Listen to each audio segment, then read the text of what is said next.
Hi everyone, this is Abel. Welcome back to my channel. Today I'm bringing you a bunch of exciting new science fiction and fantasy books, a couple of reading updates and reviews. We're going to have a great time together.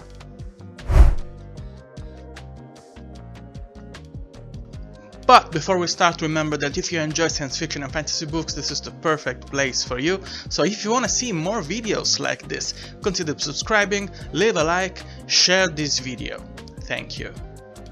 The first book I'm mentioning today is actually book 11 in a very long running series. It is titled Song of the Mysteries by Janny Wurts. The name of the series is The Wars of Light and Shadow. This book comes out May 23, 2024, so it's very close. And you may be asking, why? Why are you so interested in book 11 of a series that you have just started? Because yes, I'm reading book 1 in this series, which is Curse of the Mistwife. You know, I have to give you a little bit of a backstory for me, because yeah, I'm growing old. I'm relatively young, but I feel old, especially when it comes to epic fantasy and space opera, which has vastly the majority of the stuff I usually read. But being so dead set and laser focused on those subgenres for many years gave me, and it keeps giving me, the impression that I've seen it all, and then I know basically everything that I'm supposed to know. And in a way that's good, because you know, those are comfort reads for me. I go exactly searching for those specific subgenre because I know what they're supposed to deliver, and I know what kind of escapism they're going to deliver, what I potentially can get if those books are competently written. But at the same time, you kind of have the feeling that you have more of the same. So it's both a good thing, and in other ways it can be a little bit tiring. But there have been specific instances, a specific milestone in my career as a reader that I remember fondly. The first time when I realized that I was reading something really important for me, and something that was going to resonate with my sensitivity as a person and as a reader for a very long time, you know. And I'm sure that every one of you, I'm pretty sure that all of my subscribers, the most of you, you're pretty experienced readers, and that you have been in the same situation like me. Those moments when you met authors and when you found books that deeply influenced you and your tasted reading wise. That happened to me the first time when I was relatively mature as a person, when I read my first book from Robin Hobb, when I read Assassin's Apprentice, the first time I've read something from Lois McMaster Bujold. I think it was Barayar, yeah, from her long-running Vorkosikan saga. The first time I read actually book 2 in the Wheel of Time, when I read The Great Hunt and I realized how special the series was. The first time I have read anything from Christopher Rocchio, when I read Empire of Silence, even if I have a conflicting relationship with that series, and I'm now realizing that I'm supposed to tell you more about how I fell out of love with that series and how I may be returning to that series in the near future.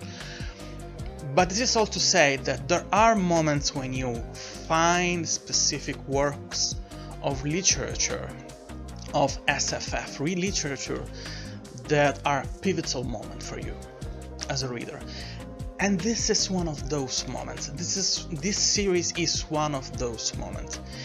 And I'm not well versed enough in the series to give you an overarching description of the overarching plot, an overview and all the rest, as I do usually when I have read more about the series, because I read really just a couple of chapters from book 1, but I can feel it. I can feel this is going to be special for me. It will take a large amount of time for me and effort to read it because it is so long. And I can confidently tell you, just because I'm that experienced and I feel that old as a fantasy reader, that this is going to be special, because there is a clear vision here. There is an authorial vision, a clear goal, exactly the same that I found it was with Robin Hobb, that was with Robert Jordan, and what we are seeing with Christopher Rocchio too. These are people that are able to straddle, authors that are able to straddle that really thin line between pure escapism and entertainment and art. They're giving you something that it is really deep, and it's deeply rooted in the themes that they're going to put in place, that there will be shown more clearly in the rest of the stories, that give you rich character development, that give you an interesting plot, an amazing plot twists, and a very, very powerful writing style.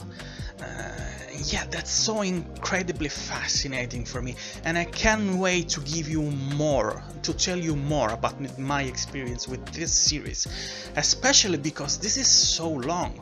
We are seeing in real time the ending of a series that it's been decades in the making. You know, for most of the other series, aside the Sun Eater series by Christopher Rocchio, all of those series I've discovered when they were completed, and many years ago, and I was a newbie embracing a new fandom and trying to understand all the inner workings of a series and all of the most beloved and most hated characters, most beloved and most hated moments, all of those iconic moments that make a series. And yeah, they had the time to grow organically for many years. Now I'm happy to be in my small part, and forgive my choice of words, a part of this growing fandom, because this series, it becomes more popular by the year, and more people and more people are actually discovering it by now. And I kind of have the feeling that this is in a way a hidden gem that I really don't understand why it is not that much popular, and probably I will understand it by reading it organically, of course. So yeah, I'm really excited for this, and I am slowly collecting all the paperbacks. I'll for sure buy the hardcover for this one, even if it will be the only one, the sole hardcover in my collection for this series. And this made a little bit of a miracle for me, because I like trade paperbacks and I like hardcover. I really don't enjoy mass market paperbacks, but I like the design. I like that they have been consistently produced on a design level, and even if they're really small, they look good in my library. And it will be kind of a struggle to read those because my eyesight is going worse and worse, but if I cannot read the very small printing in a few of those paperbacks, because I've seen that they vary, even if the design is the same and the size is the same, the size of the fonts and the writing inside, it may vary between the various books. Some of them are extremely, really small, teeny tiny, others are more easily readable, and I will eventually switch to the ebooks if I cannot read those paperback. But I will have the whole set on my shelf for sure. I will have a little bit of an altar for Janny, Wurts and her jobs and other works, because she has standalones and other series too. So this is the beginning of my adventure with books by Janny Wurts. This I have been waiting for too long, it took me too long, but I'm finally doing it. And I will tell you more, and I'll be pestering you, telling you more about my adventure with this series and all other her books. The second book I'm mentioning today is A Battle Between Bloods, a novella from the Legend of Tal series by J.D.L. Rosell. By now you know I'm a huge fan of this author. Everything I have read from him has been top-notch, extremely well-written stories with amazing character development, very fascinating world building, and an amazing prose. I am really happy to say that this is numbered as book 5 in the Legend of Tal series, but there's been an expansion in this world, because book 4 was supposed to be the ending of the story, and this is a novella that is set after the end of that original quartet. And if you see there's a little subtitle on the down on the cover that says Tales of Aeolus, a novella, which I understand it means that the general setting of the Legend of Tal series is becoming kind of a shared universe for different series and new works. And I'm happy about it because that world is so fascinating. It's that kind of epic fantasy stories that I kind of mentioned before, when it is comforting and you know what you're going to find in the best way possible, because these books are so very well written that I simply cannot have enough. I really can't have enough. So I'm sorry I can't tell you anything about this because I purposefully avoided any description from the blurb, because I don't want to spoil myself. I still haven't read the end of the series. I'm at book 3 of the original quartet. So, and I've talked about the series so many times, so you know what it is about it. I have reviews for the first book on Goodreads and Amazon. I have reviews for books 2 here on YouTube. It was my favorite book, book 2 was my favorite book from 2023. And if you want to know more about this series and hopefully fell in love with it the same way I fell in love with it, just go and check on those reviews, and I'm pretty sure they will at least make you curious about it. So yeah, go and check it out for yourself. Toll of Honor by David Weber. This is another entry in a very long-lasting series. Depending of the way you count the books, this could be number 20 or number 15. And as far as I can tell, there are different reading orders, because there are self-contained stories in the same universe, and you generally have the main protagonist or one of the main protagonists in the main cast, which is Honor Harrington, which was an officer in the first book, and now it's a commander or a captain. So there is this progression in her ascendance to power.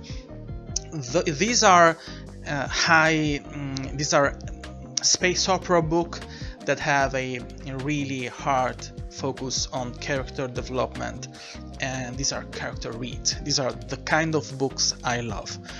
I am ashamed to say that I haven't read book 1 yet, and I've mentioned book 1 a couple of months ago in another of my videos. But you know, I've been really busy reading so many e-arcs, trying to help up-and-coming authors to shine a light on their new books, that it's been hard to read backlisted books and back catalogs, especially when they're part of that huge of a series like this one. But I'm in love with space opera. I may be in love with space operas even more than how much I love epic fantasy books in many ways, because science fiction was my bread and butter during my teenage years, so that's why. But I like this one. I like the fact that the series has been consistently delivering, and it is so well beloved for so many people. As far as I can tell from the synopsis of this one, Honor Harrington is not exactly the protagonist, and I like the fact that the universe and the world building is expansive enough that we can give space to other supporting characters and make them protagonists of a specific entry in a series. That's not easy feat, because one of my pet peeves is when the focus of a series is on one specific character or group of characters, and then a random character that was maybe mentioned just by name and present in a single scene in a book suddenly becomes the protagonist of a random book in the middle of the series, and we basically lose contact with the protagonist as it happens sometime in the middle time maybe. But it depends on the execution. Sometimes secondary characters that become protagonists, they actually give us a fresh look on the rest of the series and on the world building. Yeah, it depends on the strengths of the authors, on how compelling this other side of a story is. So yeah, I'm pretty eager to start and read this one, and I will tell you more as soon as I read book 1. The Unrelenting Earth by Kritika H. Rao. I'm sorry if I'm butchering the name and surname of this author, but I'm really interested in this story. This is the second entry in a series, so I'm not delving too much in the description of this one, but generally the setup of this is that we have floating islands, and the protagonist is a married couple, and they have a specific place, a specific position in the political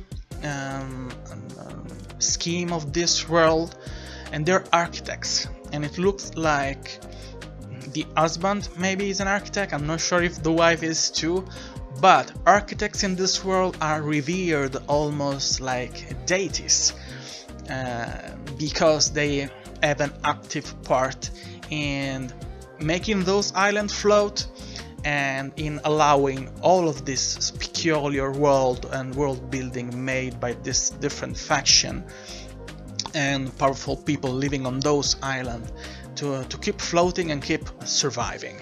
So the idea that an architect has that kind of power and that kind of role in the power structure of a society is extremely fascinating for me, because at one point in my life I was dreaming to become an architect, but the field of study that I embraced in my teenage year was pretty different from that, and I was struggling with the idea and toying with the idea of becoming an architect, and I have this deep admiration for the thought process and all the different kind of ideas and themes that building and cities and the nation can put in place with architecture. So I'm really fascinated by it, and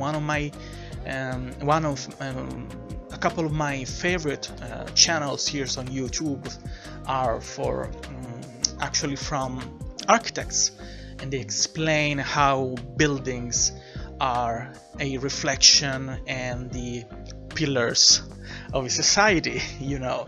So I'm really curious to see how architecture is used as a part of the development of a story, how it will influence the character development and the plot and the world building. Yeah, this is really interesting for me. Book 1 is already out, and this should be out in a couple of days, I think. A Dirge for Cascius by Calum Lott. This is a science fantasy book that has been described as a mix between True Detective and Hyperion. So yeah, that's extremely fascinating for me. And it has an intriguing setup, because it looks like this Cascius Carside, am I pronouncing right that name? Please, Mr. Lott, if you're watching this video, and feel free to correct me.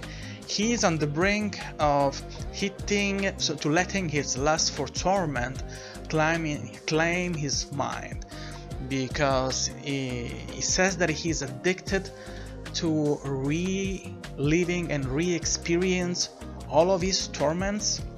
So there must be some kind of technology in place that can store memories and lets you relive those memories, and that people can get addicted to that, especially by reenacting and re-experience traumatic events.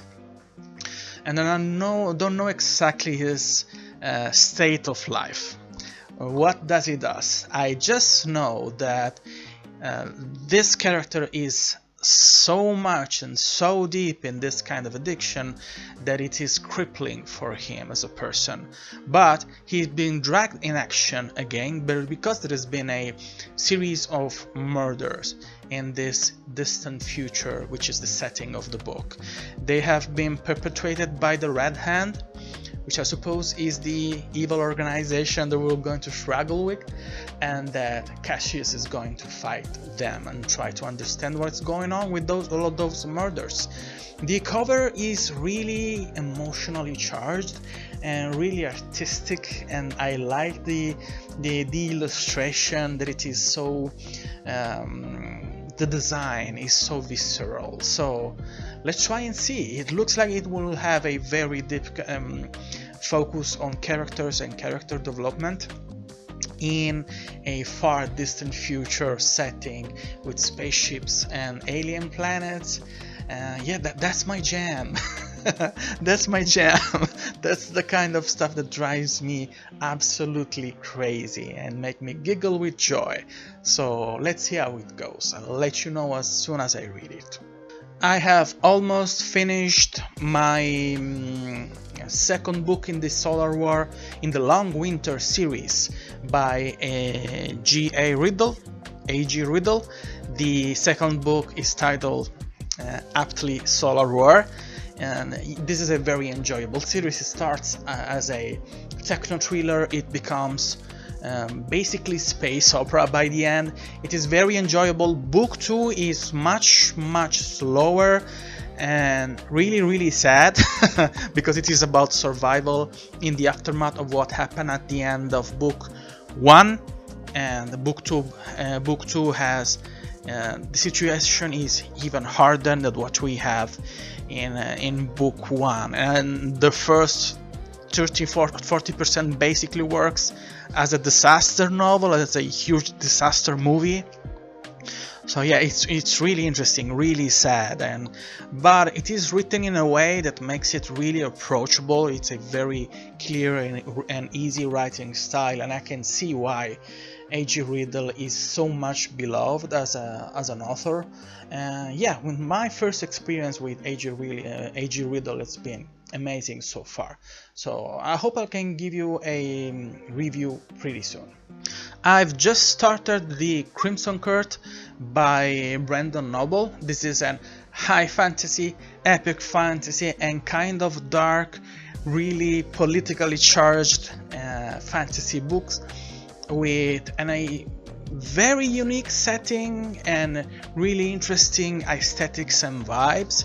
And it's still too soon to tell you where the overarching plot is going, but I like the writing style, I like the atmosphere, and it looks like this will be a really compelling first installment in the series.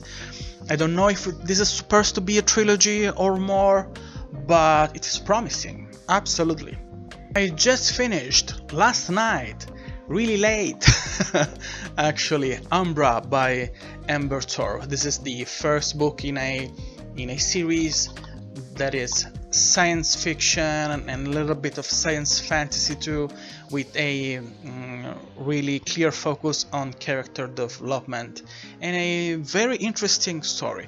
We have 3 point of views. We have a pilot and 2 people that have various degrees of power in military and political struggle and political positions. And I like the fact that the book takes a really substantial amount of time to introduce those characters and to actually give us a proper background, proper desires and fears, and right at the beginning it gives you a hint of their character arc, where they are supposed to be ending at the end of the book and potentially at the end of the series. So I like that, and I also enjoyed the fact that the voice for each of those point of view was pretty specific. It didn't happen, you know, when you have many points of view, sometimes you can get lost in trying to understand who's saying what in that specific point of view. But here the narrator voice for every character is pretty immersed and pretty specific, and I enjoyed the fact that the amount of description that we have was pretty functional to understand what was going on. So you have a 35% of the introduction of the book, when those three point of view have distinct location and plots. So the author takes time, takes a substantial amount of time trying to set them up as actually real people that could be going through those struggles. The female protagonist has we have two female protagonists and one male, which are basically the trio, the main protagonists, but one of the two, I think it is actually the main protagonist. That specific point of view has it's a little bit more, it's faster, it has a fast pacing compared to the others. But the others, they keep up and they become faster with that too. You see them going through that introduction, going through specific and pivotal moments in their lifetime, and then the actual story begins. I will say that it has a peculiar and a little bit weird structure, because in many of those point of view you have time jumps, especially at the beginning. With the first one, we see a brief scene in the introduction, then we see that characters many years later, and then you see a couple of chapters with other point of views, and then you see her again, and you see the story skipping another couple of years, and that's a little bit strange, and you understand why, because that's needed to put the character in specific places of the star map and of the timeline to make them do things to further the plot. But for me it was a little bit jarring, okay, because being that character focused on a novel, you generally expect a slower pace, and you expect them to organically grow as characters, and you expect the rest of the plot to gravitate around that kind of organic growth. Here it looks like the book had two different nature, one focused on the characters and another one focused on the progression of the plot, and those two nature were kind of at war. And I think that the book it diminished the final result because of that kind of conflicting nature, but overall was a really enjoyable story, because around the 50% of the book you really understand what was going on at a larger scale, which in and of itself could be a negative for the book, because I would have loved to have a clearer see of the end goal a little bit faster in the around the 20% maybe of the overall story. You know, when you have the prologues and a bunch of introductory chapters, you expect to have what many others call a promise, and kind of a contract between the author and the reader, when the author is trying to set up the vibe of that specific book and of the rest of the series, giving you the atmospheres and a few hints of character development and a few hints of the overarching story, so that you are able to decide if you're in with the story or not. And if you decide to be light on those and to postpone all of those promises and to ask your reader to sign that contract later in the story, you really have to nail the character development really fast. You have to hook the readers in a way.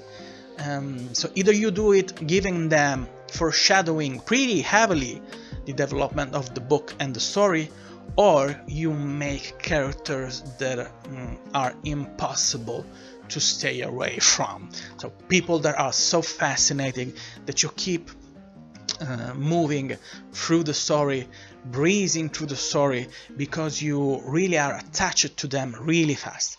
Here the book had an introduction, the first chapter, that I really didn't understand what was going on an overarching theme, because we basically had one of the female protagonists having a random conversation at the bar with a guy, which was basically a hookup that I understand that was supposed to show the internal conflict of that character, the fact that she was a specific place in her life before taking a really important decision that was going to influence the rest of her existence and her place in the universe, and that when we meet her again, we know that she's in that place, in her point of view, in that moment, because of the decision she made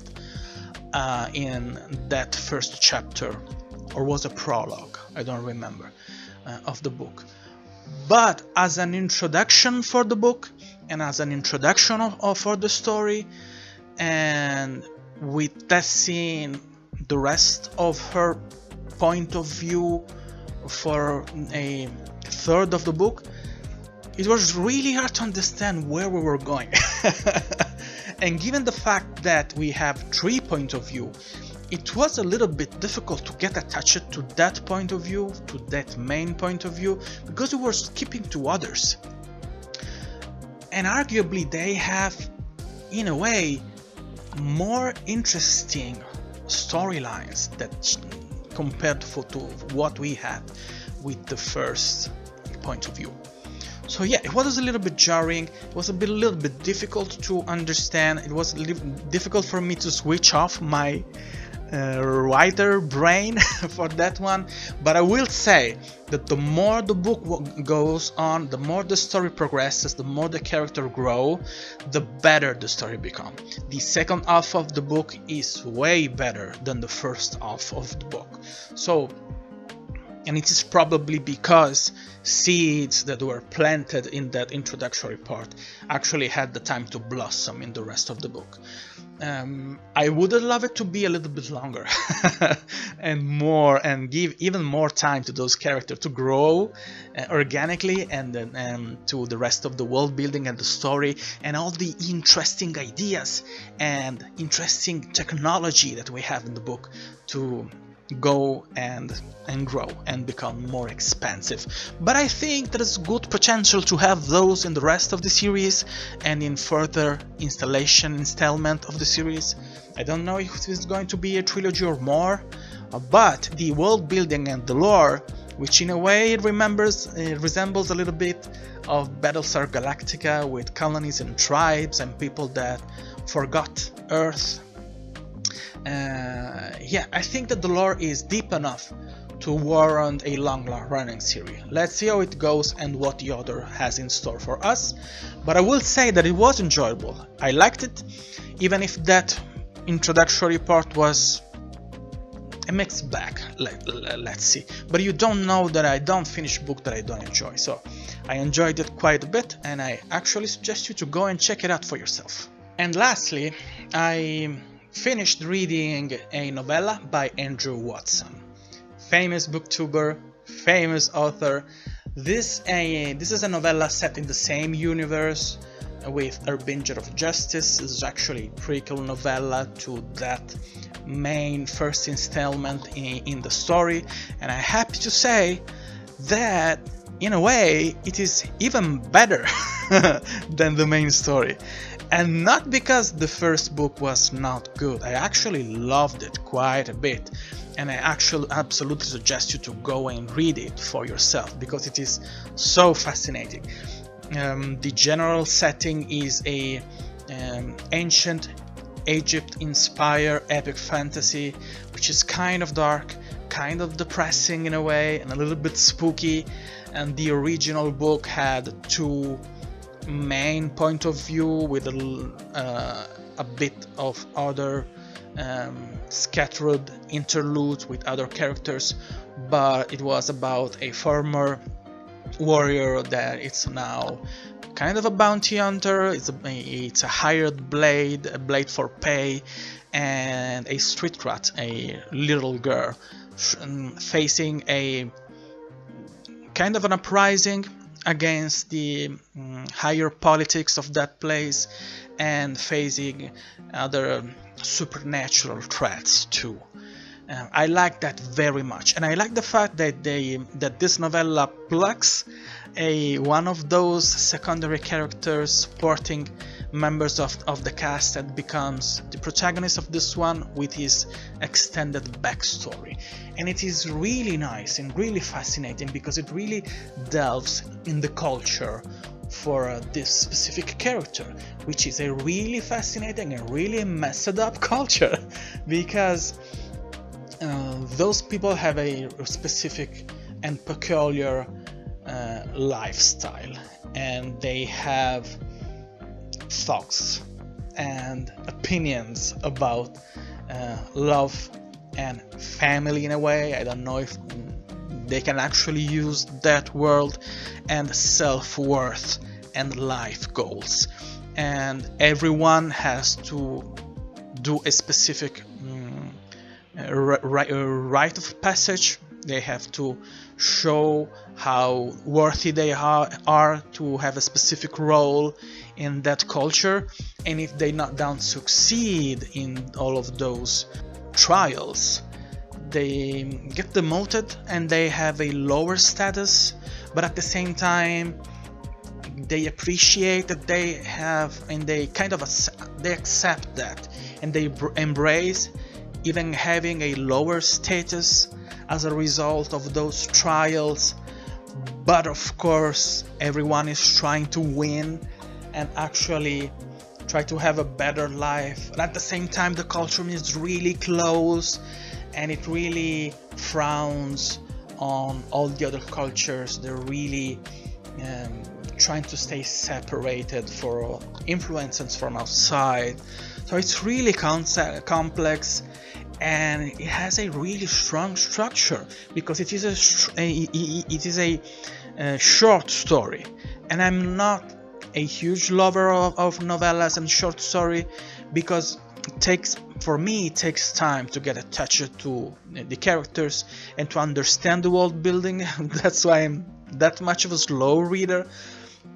But this one was so expertly crafted that the various bits of all the pillars of the story, all the elements of the plot and character progression were so carefully done and so masterfully done that when we reach the third act and we have an exciting final scene with a rush of emotion and fight, and it is bloody and it is emotional and it is heart-wrenching, and then we have the final plot twist that it is really evil. It is really, really evil, and it is extremely painful. I was satisfied, and I was in awe, and I was admiring this author for what he was able to achieve, because it is really easy for me to get overwhelmed and stressed out, and exhausted when we have the final rush in a book, okay? Because of the way I am done. Me being me, it is really easy to worn out. But I didn't have that with this one. It was extremely satisfying, even being that mean and evil of an ending. So yeah, absolutely go check it out, and go check out the the main book in the series too, and let's hope to have news about book 2 pretty soon. The following months will be pretty hectic for me because I am part of the judging team for the SPFBO 10, or SPFBO as we lovingly call it, which is a self-published competition for fantasy books. This is the 10th year, and for the first time I'm part of a team of reviewers supporting Philip Chase, the amazing doctor and booktuber, and I will be assigned a minimum of 5 books from I think 31 books that our team has, and I'm pretty eager to see what I'm going to read and to help and review those books. I'll hopefully even review more of those books from that bunch. I will be assigned a specific number, but I think I will be able to read even more if I want and if I have time, and I'm pretty excited to be part of the judging team for this competition, because as I told you many times, many authors and many books they live and die because of the amount of reviews that they get, specifically around the first couple of weeks around the launch date of the book. That's why I try to read as much e-arc as possible, even if I'm a slow reader, as you know, because I try to give them that kind of feedback that those authors need to help and build a successful and healthy presence in the SFF community. So yeah, I'm happy to be part of that judging team, and the competition on itself for many years have been a positive force in this community, because it is structured in a way that warrants to many authors a bunch of reviews and a bunch of really insightful feedbacks that will help those authors understand their strength and understand the strength of the book that they have put out. So I'm pretty happy, I'm really proud of being part of this, and I'll tell you about the books that I will read. I'll tell you the title that will be assigned to me, and hopefully give you reviews as soon as possible. As always, remember that if you enjoy science fiction and fantasy books, this is the perfect place for you. So if you want to see more videos like this, consider subscribing, leave a like, share this video, and if you want to see more right here, right now, you have more videos. I try to search for new books and new interesting authors every week, and I try to put a video every 8 or 9 days, so at least 2 videos a month, maybe 3 every month, and I'm really interested and really hyped about all the books that I'm talking about in my channel. So thank you for being here, and I hope to see you in the next video. Bye.